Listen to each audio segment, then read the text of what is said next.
All right. Hi, guys. Welcome to the Nerd Evolution podcast. This is your host, Todd Lancaster, joined by my co-host, Drew Kirksky. And we have a special guest, Mr. Ben Griffin, the host, or not the host, the director of the short film G. Welcome, Ben. Hey guys, how you doing? Hey man, how's it going? Oh, doing pretty good, pretty good. That's good. All right.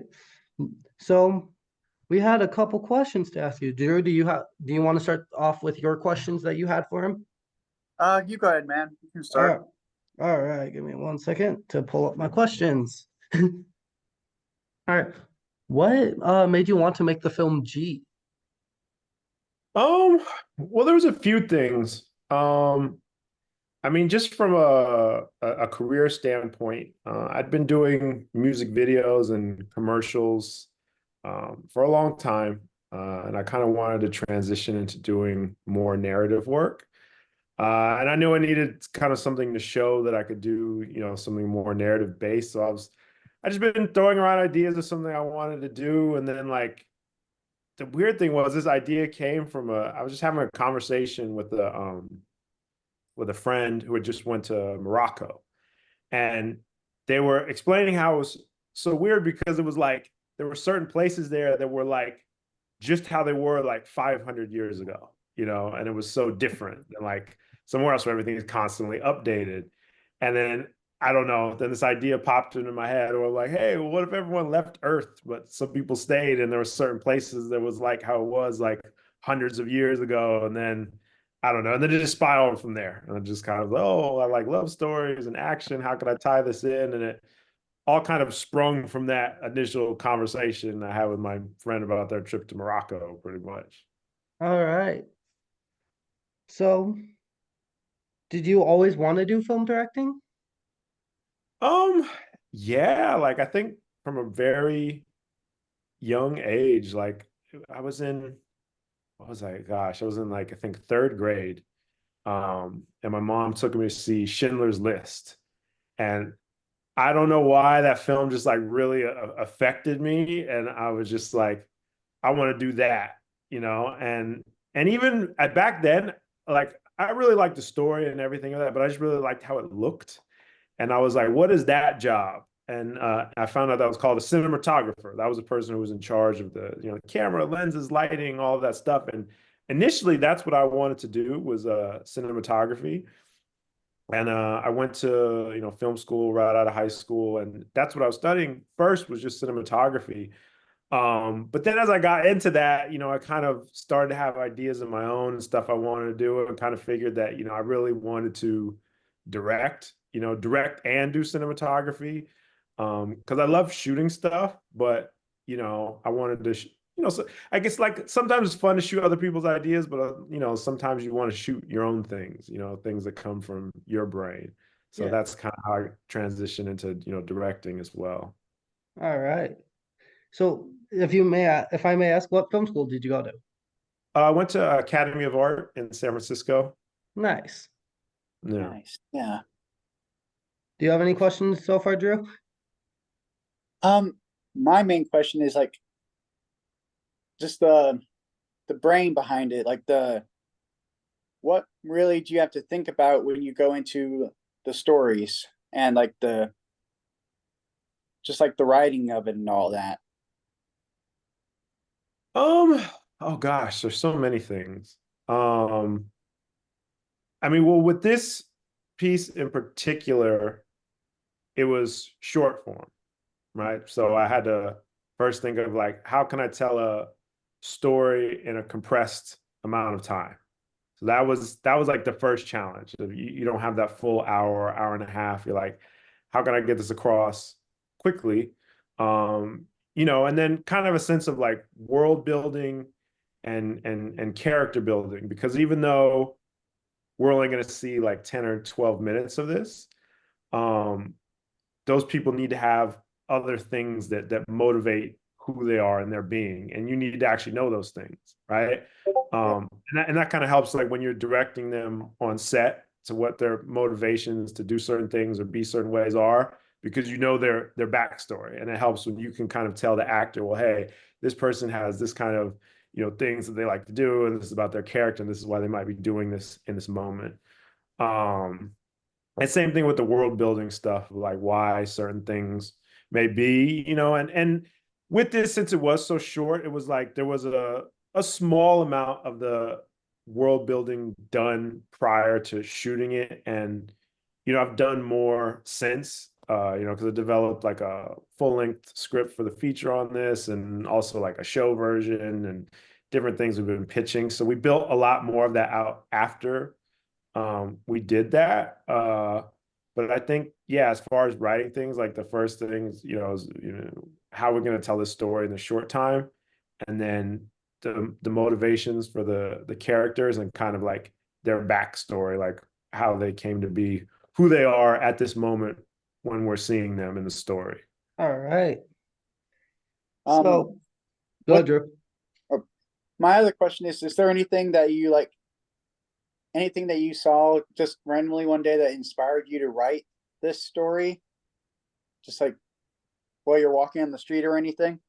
Well, like I said earlier, that conversation with my friend about their trip to Morocco, and just kind of imagining a time and place where, like, Earth, in particular America, was like frozen in its state that it was for hundreds of years instead of advancing. Yeah. That was kind of like the initial idea. The love story element of it came about from actually almost kind of like a personal, romance experience. So I kind of drew from that. And then Okay. a lot of the kind of action oriented parts of it are driven from kind of like anime, like Japanese anime. Yeah. Yeah. So that's Yeah. kind of where all the, inspiration from it came from. All right.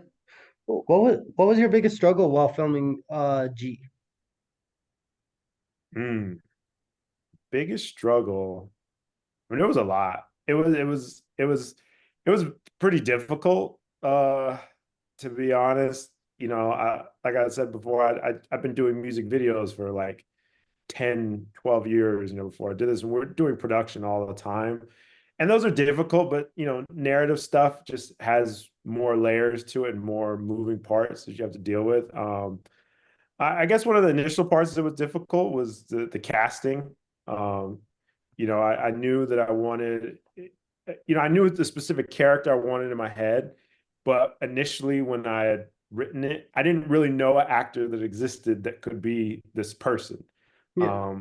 Because I particularly wanted someone who was a mixed ethnicity, white and Asian, but also could fight, could act and was good looking and all this stuff. And like, I didn't really know an actor that fit all of those things, just off the top of my head. So I really kind of like search and kind of find this person. Yeah.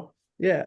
And then yeah, and then once I kind of narrowed in, then when I've dealt with casting agents, and they kept sending me other people and trying to, we just kind of went a long ways around on the casting. Like that was one of the longest parts of pre-production. Like I think we were in the casting process for almost like 6 months before we ever Finally. shot. Yeah. So once I finally got Lewis locked in, it was the actor that I wanted. Then once we were into production, it was like budget issues, getting everything done on budget, like the fight stuff, Yeah. like the fighting elements, and rehearsing that, and the wire work and all that is just, it's very involved. And that just, got kind of like costly. And then also too, the main thing was the amount of time we had. I'd written the script at the beginning of the year, I think maybe in like December or January of the year that we shot. And I'd kind of started lightly pre-production in March, not even pre-production, but really just looking for actors and kind of crew to fill it out. But not really like full pre-production. And I think it was like in August, we found out that, okay, Lewis can do it, but he has like there was a very short amount of time. There was like a week or two before he went off on another like TV show. And so it only gave us like 2 weeks for pre-production. So like our full pre-production for the thing where we're actually working every day and putting it together was only like 2 weeks. Oh, So that, wow. yeah, that was really difficult. But like I said, we're used to that on music videos. On music videos, that's kind of like a standard pre-production time. Sometimes we Yeah. have I've done videos where we have 1 day pre-production. So Oh, wow. yeah. So the time was a crunch, budget, casting, those were kind of like the most difficult things. Once we were on set actually shooting, there wasn't too many problems. Like everything went pretty smooth. We had a little bit of crunch for time on our big fight day, and we know we were fighting the sun. So we did have to like omit a few little segments, like the fight sequence was supposed to be like a little longer, but not too much. We only cut maybe just a few small things out of it. But the actual shooting process of it went pretty well for the most part. No big mess ups or anything. All right. Drew, any other questions? I don't have any right now. No, thank you. Of course. So when I was watching it, I heard that Tay referred to G as Amalga Chief One. What is that? Okay, so Amalga Chief One is basically like the general of the Amalga army that's on Nilo. So Nilo is like one of like many of like a federation of these man-made planets that they've put together. And so he's the Amalga Chief One is the chief of the army of that. Okay. And then there's the Amalga Chief Zero, which is kind of like oversees all of that. And then the Supreme Amalga who oversees all of the colonies. That Okay. makes Yeah.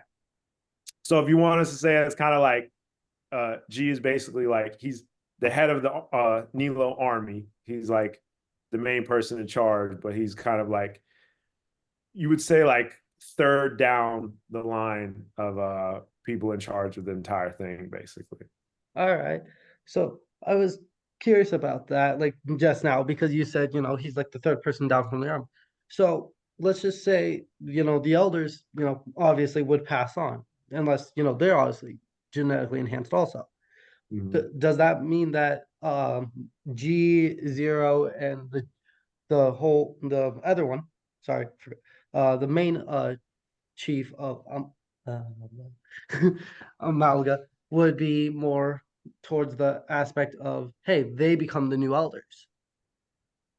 Yeah, well, in a way, it's the way that their society is structured is like you're born into what you're gonna do, right? Okay. So since G was born, like he was born to be Amalga Chief One, right? Okay. Yeah. And so Tay could never really be that. Like even once he died, right? It's Yeah. like he's not supposed to be that, no matter what. Whereas like there might be some like slight loopholes, like for instance, when he says he comes and says they wouldn't let me take your place unless I searched the galaxy to find you, right? Yeah. Or find my body or whatever. So in certain circumstances, like if you do something like extraordinary or that's needed, then you can like skip a place, right? In the Yeah. time being, because they kind of like base it out on like timelines, right? So they know like X that typically a person lives like X amount of years based on how they're made, right? Unless they Yeah. die, right. combat, whatever. So there's already someone being born that's eventually going to replace that Amalga Chief One, but it should be within a certain time span. But if there's something that happens in between, there can be like a midterm replacement, which basically Tay is trying to be in this circumstance here. Fair enough. All right. What was the most fun you had filming on G? I mean, honestly, the whole thing. I mean, the whole thing was a blast. Like from top to bottom, even though it was a lot of hard work and it was very stressful, it was probably one of my most fun experiences on set. Like actual shooting, it was definitely one of my most fun experiences. It was the pre-production that was extremely difficult, and then everything afterwards has been very difficult. But like pretty much the whole shoot was like a blast for the most part, and everyone was really fun to work with, and Everyone had a good time. So, the whole thing was great. All right. I have a question. Mhm. So what is their like supplies like in that unit in that like setting? Like, do they have the same kind of food that we do now, or like has that evolved at all Are you talking on Nilo or on Earth? on Nilo? Oh, on Nilo. Okay. So yeah, I mean, that's something I actually didn't get super into, but I would imagine that it's very like a form of like synthetic food, like definitely not like what we eat here on Earth because Basically there's the astronaut food. yeah, pretty much, but a very like high tech version of that, right? Okay. you Yeah. know, like even to the point where it may be something extreme, like they don't even eat during the day. They just have some type of like intravenous food that's given to them at night while they sleep or something to fuel them for the next day. Because the whole thing about, Like, yeah, their yeah. whole society is very like efficient, right? It's like Right. very efficient, very militarized, very just clean, Structured. simple and structured. Yeah. All All right. right. That was a good question, Drew. All right. So, hmm, what? So, why is Nilo only because from when I heard the intro when, Lewis was, narrating a little bit, he explained that Nilo was a rich Asian exoplanet. Why is it only a rich Asian exoplanet, not, just, like somebody like Donald Trump and, all the other billionaires like Jeff Bezos, Elon Musk, all on the exoplanet with them? Why is it only just the Asian ones for Yeah. that? So there's definitely a reason for that. So um the reason for that is just kind of what seems like is happening in the world today, right? It's kind of Yeah. like China has become its own superpower that's kind of like, I don't want to say like at odds with the US, but we somewhat are. Like Yeah. we're kind of separated in a way Yeah. between China and the United States. So basically, it's just like in this future, in particular, I didn't really delve too deep into the thing, but it's like China has pretty much taken over most of Asia. Like it's a control of like most of it, Yeah. and they kind of have very much. The United States is kind of like split from everyone else and kind of walled themselves off at the time. And the even in there, it's not really called China. It's just like the Asian Federation kind of leaves the Earth first as Okay. everything's kind of like falling apart. So they Okay. leave and create these space colonies, with the kind of engineered people. And the other parts that aren't part of the Asian Federation, they do leave too. So like a lot of, the United States left, so somewhere out there in the universe could be some man-made planet that Elon Musk started or whoever, but they're just kind of like doing their own thing, Okay. right? So like it's not like only Asian people left Earth and they're the only ones that exist. We're just focusing on them in this because they left first and kind of Okay. created the most advanced, most militarized societies. That Um, makes a lot of sense. Yeah. yeah. Yeah. And then there are other space colonies out there, that, like I said, we just didn't really delve into in this. And for the most part, at least what the people who are part of like, the Asian Federation that have left are told that the Earth is just no one's there, right? That no one's there and nothing exists. It's a complete wasteland, but people did stay behind, like very small groups, and kind of lived kind of like an agrarian lifestyle and just kind of Okay. lived off the land and let the earth kind of heal itself, All right. Yeah. Right. Yeah. Any other questions from you so far, Drew? Um, so maybe I didn't pay too much close attention to what I saw on the clip, but like, do they have any certain like weapons like up in that like in that universe over there on the planet On Nilo, on Neela? Yeah. I mean, yeah, they got a fucking shit. I mean, well, first of all, since the people are basically engineered, the ones who are warriors, they have I mean, their body as a weapon, right? They can Yeah. like you see in the film, you can like transmute electronic swords out of their hands, and they have all types of like abilities, depending on what type of like warrior there are. And then also they have shit. Well, didn't get into there to like because of a budget, budget reasons. Is they also have huge like battleships and all types of crazy, stuff. So yeah, I mean, that's particularly Nilo is like the military planet. That's where only like the militarized citizens exist. So So it would yeah, be kind of hard to attack, what you right? said? So it'd be kind Yes. of like a really difficult to attack, almost impossible. Yeah, almost impossible because like I said, Nilo is just one planet of many that they built. And so there's other planets that are just for like the aristocrats or the wealthy or whatever. And Nilo is like the military based planet that kind of like protects the other ones. So it's Okay. like you got to All get right. past Nilo first before you can get to any of the other, planets over there. All right. Yeah. With Lewis running it, I mean, he's a descendant of Scorpion. I'd rather not fuck with him. But so, who inspired you, or who still inspires you to in the film industry?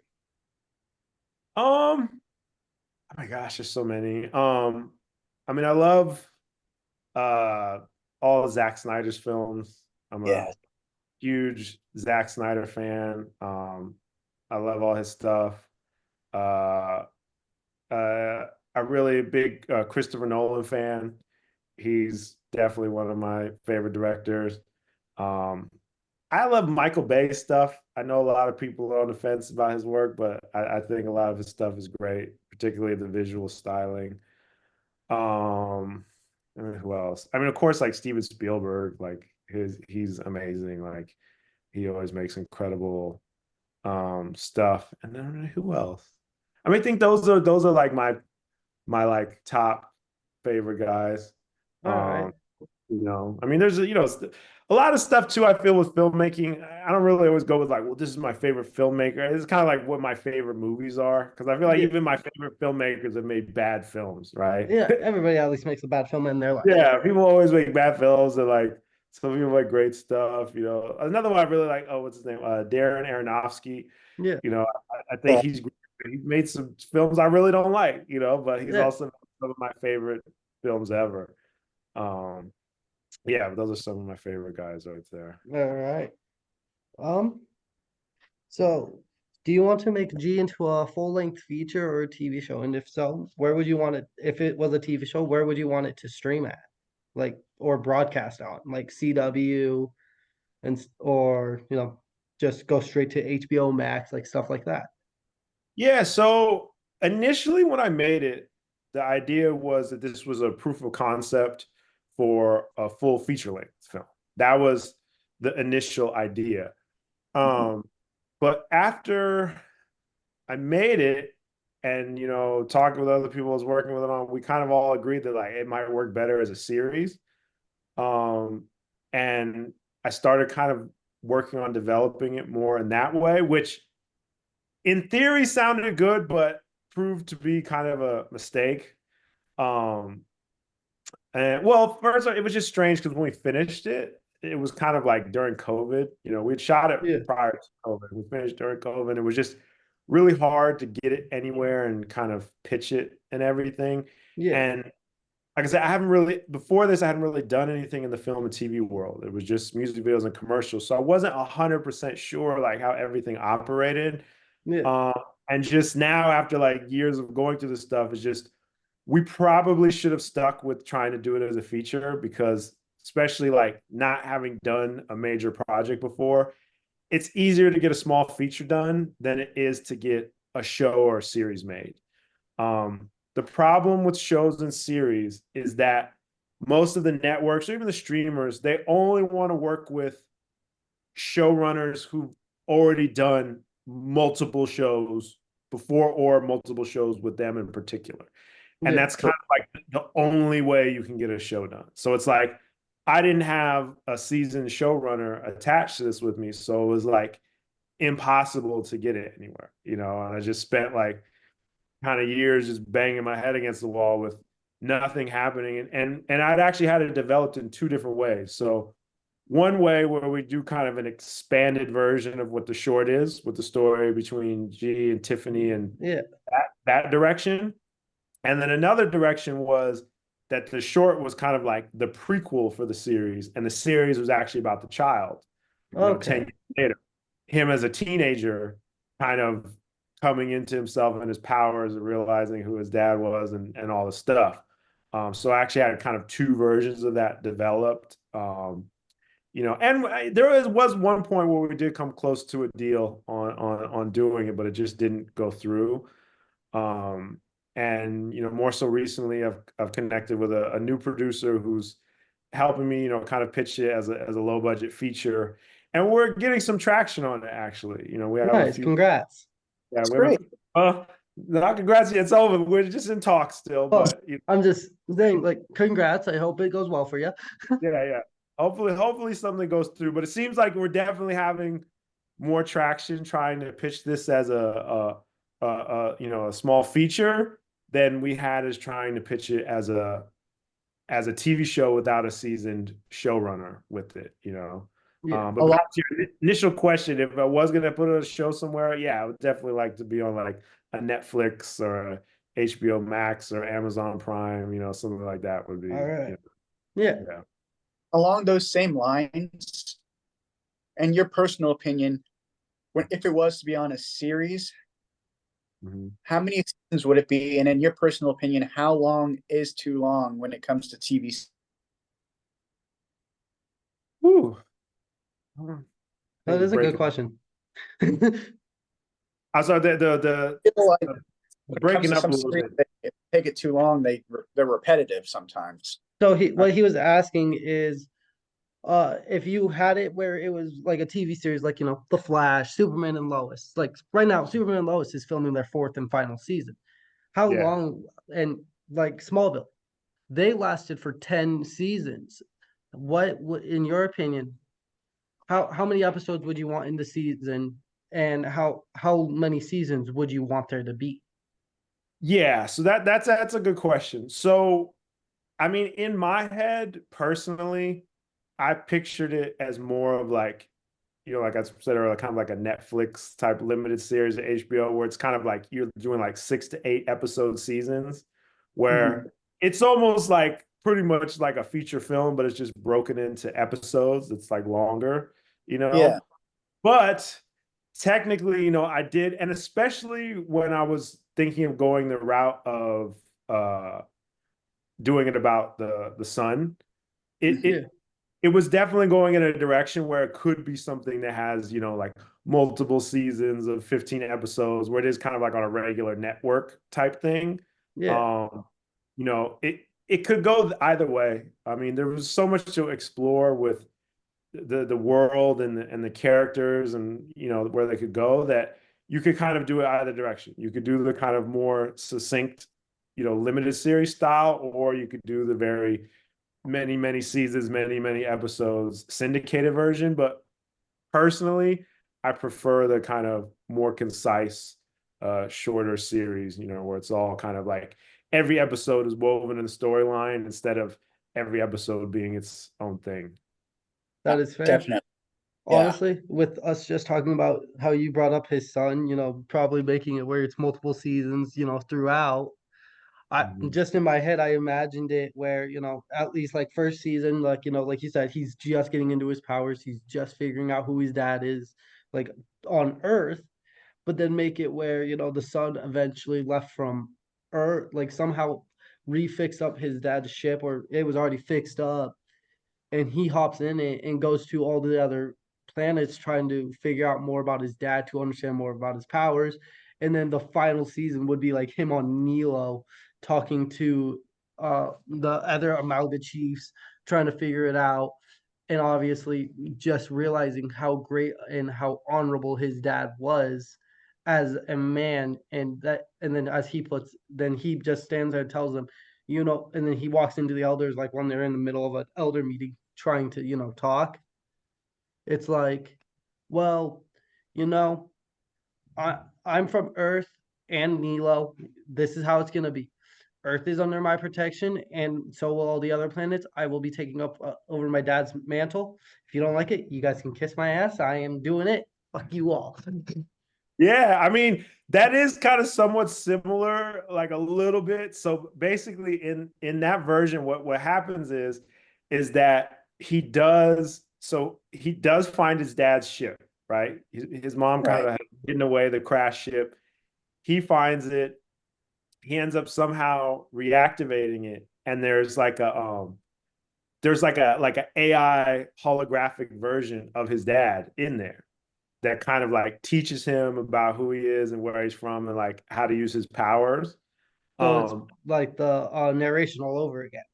yeah, and so once he activates the ship, it sends like a signal back to Nilo that they recognize the thing, Yeah, that it's there, and they come after him because he's basically like they don't want any like cross germination of their how they've species. made the species, right? So they come after him and he has to leave, and he's kind of like on the run after the first probably like after the first season. At the end of the first season, he's kind of like on the run, and that's where it builds out from there. Right.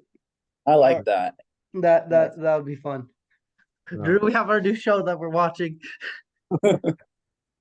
As long as he lets us know when it's up and running, we have our new show. Yeah, yeah. So if you can say anything to any future music video directors, film directors, that want to join the industry, what would you tell them? Oh gosh. Um, honestly, right now, it's a very difficult question to answer because the industry is changing so much. Yeah, Um, it's really changing, and I'm it's the first time ever in like pretty much my whole life, because ever since a kid, I've loved film and television and TV and all that. And it was just like, to me, it's just always been part of my life. Um, but I can kind of see on the horizon a future where like it's not a part of a lot of people's lives. I yeah, see a lot of things going in like a different direction. So I don't even want to say that I would like preface for like filmmakers, is more so for storytellers. Like I all feel right, like in the future there will be storytellers. I don't know if there'll be filmmakers. yeah, So people are interested in telling stories. I would say the best thing to do right now is like embrace all of the technologies that are coming about now. Whether that be AI or VR, AR, video games. Like I just feel like most stories in the future are going to be told through different mediums than what we have right now. yeah, The film industry is not really doing too well like how it used to.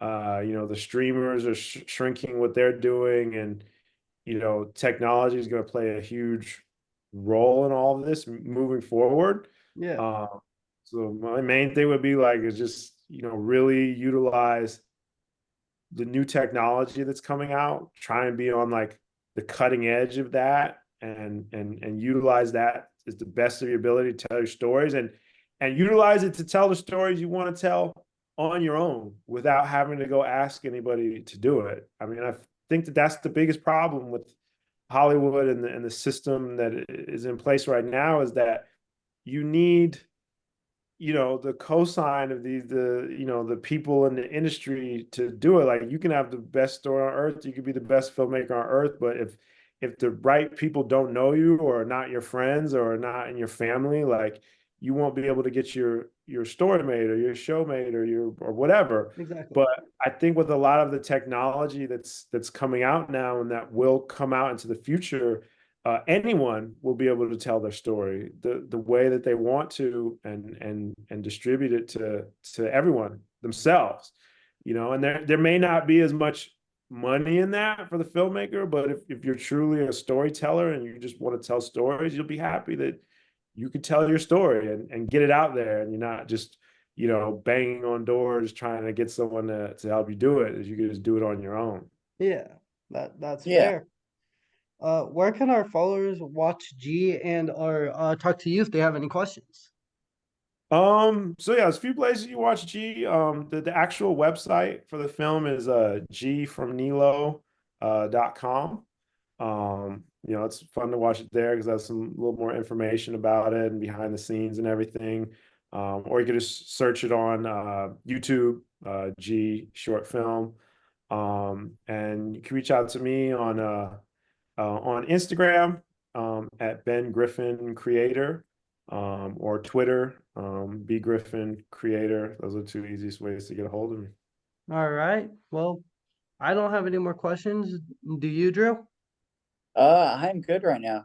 All right. Well, we'll catch you later, Ben. It was nice talking to you. Thank you for being on the podcast. I Hopefully, really appreciate it. Thank you.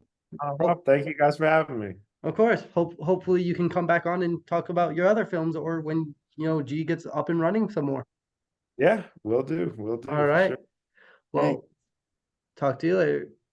All right. All right, bye-bye. Bye. Bye-bye. All righty, that was pretty awesome. That was awesome. All right. So that's the end of the podcast episode 4, guys. So just remember to like, subscribe, comment down below who you guys want to see on the next podcast episode. And we'll talk. Don't forget to follow on Instagram. Yes, don't forget to follow us on Instagram at nerdvolutionpodcast.com. We also have a TikTok that we've posted a few episodes on. That is also Nerdvolution podcast. All right. Thank you guys, and we'll see you later in the next video.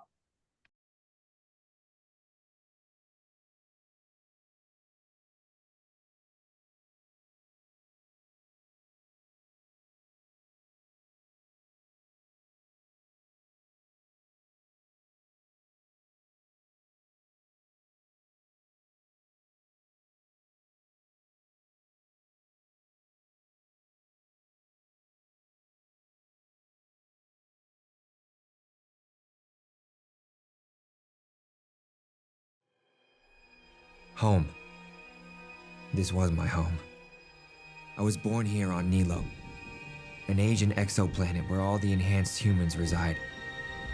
Growing up, I'd heard fables about the planet where humanity originated, parts where life flourished in the old ways.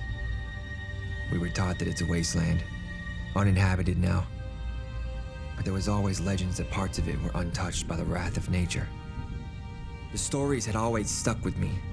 I had to see for myself if it was true. Nilo is cold, devoid of any nature. No trees, no plants, no animals, just technology, synthetic air, and us. A soulless shell of what humanity used to be. My lifeline on Nilo comes with great dignity and honor. But deep down I felt an emptiness. I had to escape, no matter what the cost. I believed the stories were true, and Earth could be my refuge. And even if it led to my death, at least I chose my path.